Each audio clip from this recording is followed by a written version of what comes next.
When it comes to the basic education funding, BEF, in K through 12, we've actually increased the funding over last year from the state. How many of you knew that? Okay? Now, the newspaper said we have cut funding to the schools.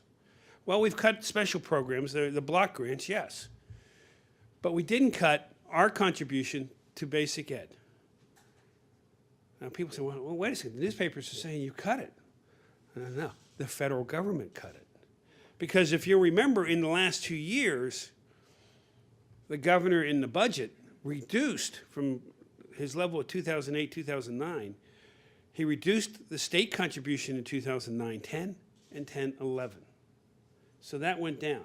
But he replaced it and continued to increase with federal stimulus one-time money. And all the school districts were told, don't count on this money. And there are some school districts, I think there's one, Northern Lehigh in Lehigh County, that didn't. They don't have any furloughs going on. They don't have anybody being laid off. They're not cutting any programs because they put the money in the way it was supposed to be. They weren't reliant on the money coming. But I think a lot of the school districts said, oh, the government's not going to cut this money. Once they give it to us, they're not going to stop giving it to us. That was a bad decision. Federal government stopped. We didn't. We went back up to 2008, 2009 level. You can't define this extra revenue as a surplus when you have a $4.2 billion hole. But that's what we see in the media, and that's what I hear legislators talking about on both sides of the aisle. Let's go spend this extra money. That's what got us in this position to begin with. Spending money that we didn't have and spending all of our money. Tapping into the rainy day fund. Instead of controlling our expenses, as you really have to do at a township level, because, you know, I know those millage increases, everybody watches those millage increases. And you do have hard caps on your millage increases. So you have to work within a parameter in your budget. The state government hasn't been doing that in the last few years.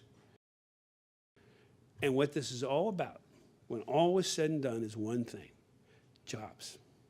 The more jobs we have, the more jobs we can create, the more people we can employ, the more we can reduce our unemployment levels, the more revenue we get, the more investment we get, the more companies that will start and grow in Pennsylvania, the more companies that will come to Pennsylvania. And there are pockets of Pennsylvania that are seeing it. We are in competition with all the states around us.